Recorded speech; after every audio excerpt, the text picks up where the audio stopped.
Episodes 23 and 24 are a filler arc, but it's entertaining because the singers of the opening are judges in it, and I just think it's hilarious, but in an enjoyable way. Shotaro and Philip end up singing on a Japanese version of American Idol, and they sing one of their insert songs, Finger on the Trigger. And take that as you will, it's just surreal. Well, that's about it there. Now onto the review.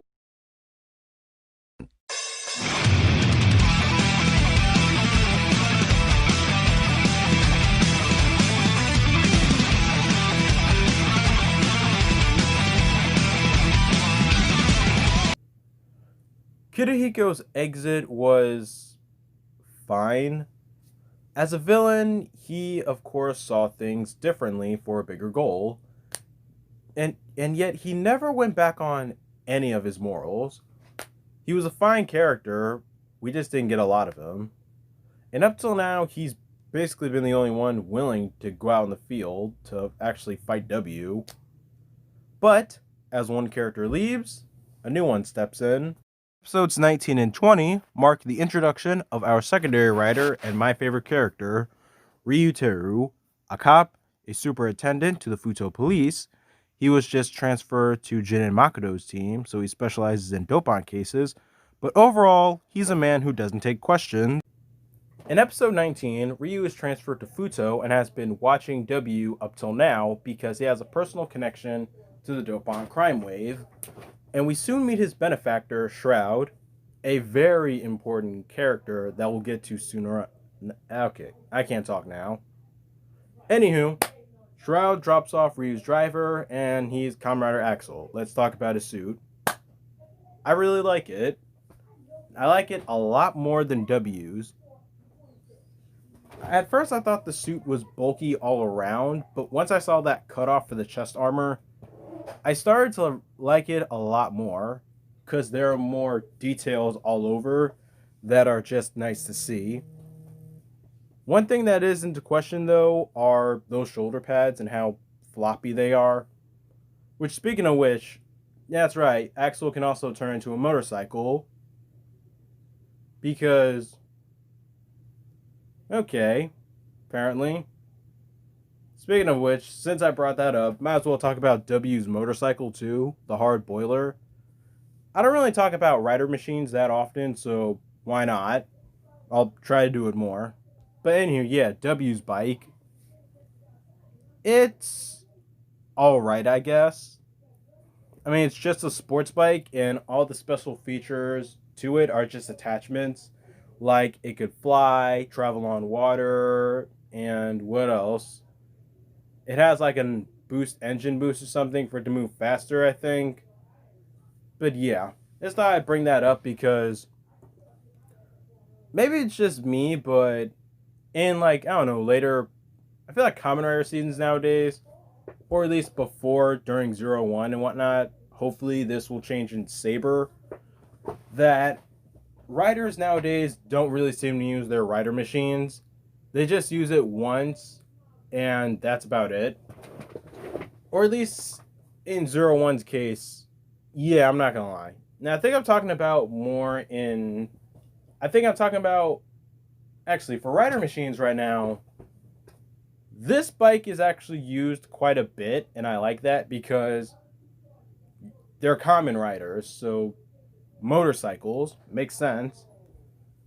Somewhere down the line, it feels like Kamen riders don't really use motorcycles as much, despite them being, well, Kamen riders.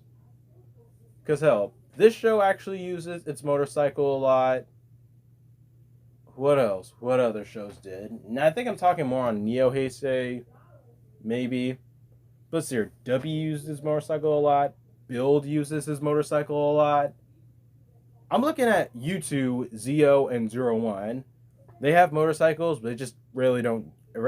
They just don't use them as often. But yeah, that's just something I hope changes in Saber. That when he gets his motorcycle, he just uses it. And I'm not talking about creating CGI for it. Just film action shots because you have a motorcycle. And it's a faster means of transportation other than running. And now, the reason for Ryu's arrival is that he's after a dopant that murdered his family last year, and he believes he found them, but he didn't. The dopant he found was just the monster of the week, and it's something completely unrelated to who he's looking for. The dopant of the week is the Ice Age dopant, and Ryu is looking for someone with the memory initial W. And that comes full circle in episodes 27 and 28. Ryu discovers his family murderer, Shinkiro Isaka, the weather dopant. How he murdered his family is that he froze them to death so badly that with one touch, they broke apart. One thing I appreciate about these villains is how nonchalantly evil they are. Like, Saeko just kills her husband, Ryubei just says, yeah, people will die, but it's in the name of research. And this guy's just a straight up serial killer. Like, with the power of weather, think about all the types of deaths you could do. And this, yeah, he's just pure evil, and he does not plan to stop. Now that Ryu has found his guy, he's back to how he was when he first debuted. Very arrogant and very focused on hunting Isaka. Let's talk about the weather dopant for a second. How he became what he is now is through using multiple memories, and now he's after a new memory to make him invincible. The one who has this memory is an apprentice magician, whose actress is Hurricane Blue, Nawa Nagasawa. Her name is Lily, and she has the invisible memory, which could turn her invisible. But due to circumstances, she goes to Isaka and fixes the memory to now only work for her, but also extract life energy so that she'll eventually die and he'll take the memory. And personally, I like this arc because Ryu realizes his behavior and fixes it, but also how they extract the memory from her is in a clever way.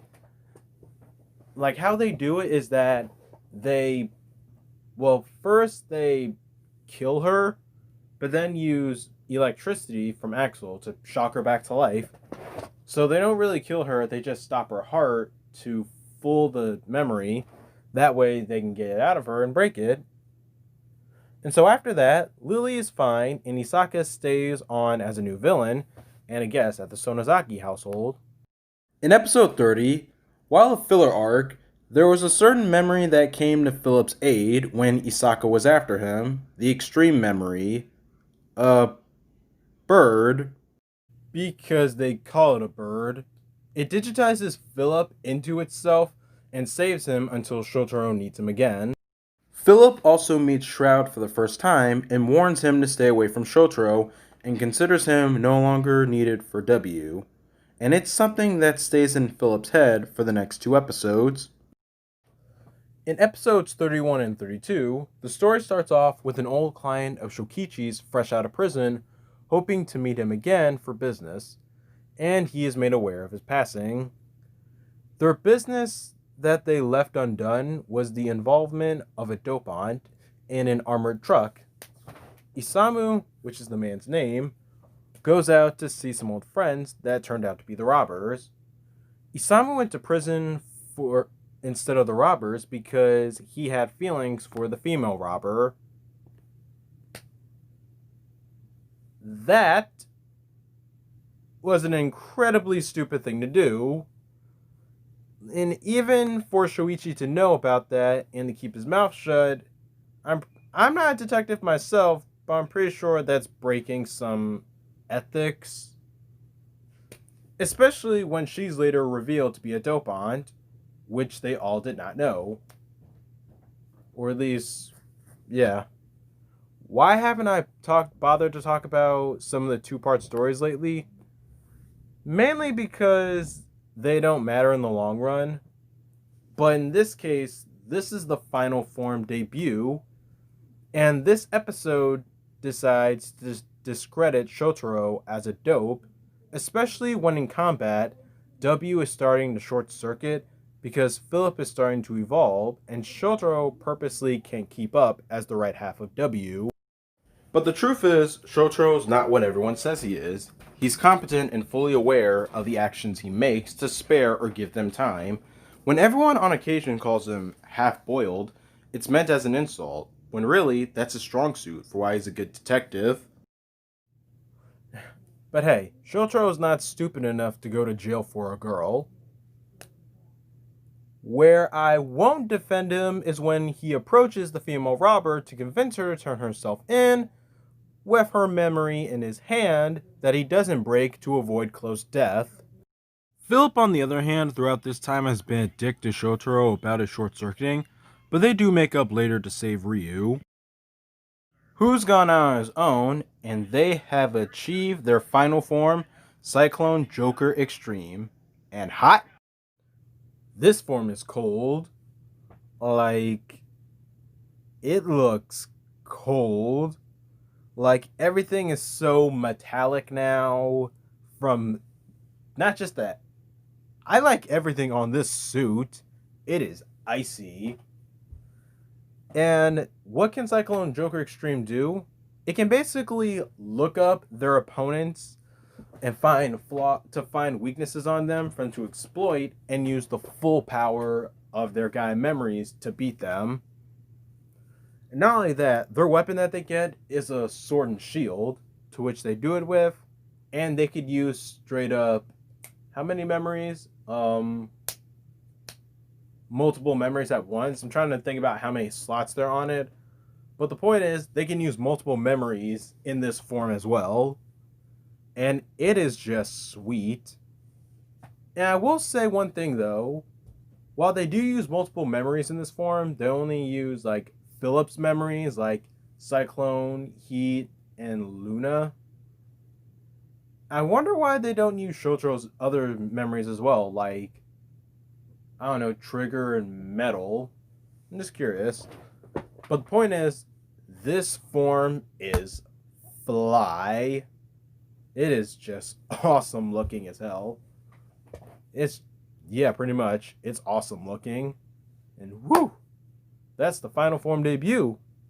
Now, in episodes 34 and 36, we get back to mentioning Kirihiko because he has a little sister.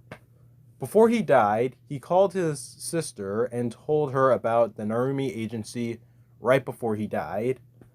And she's the monster of the week, the yesterday dopant, and uses her Gaia memory to avenge her brother. And at the end of the two-parter, she ends up losing her memory after her memory is destroyed and backfires on her. Weird irony. But also, she was one of the few users who wasn't addicted to its power. So apparently she had some special immunity that kept her from losing her mind. And so, that's about it for today. We will wrap up this series next time in the final half of the W show review. See you there. And remember, or at least save it for the end once we count up your crimes.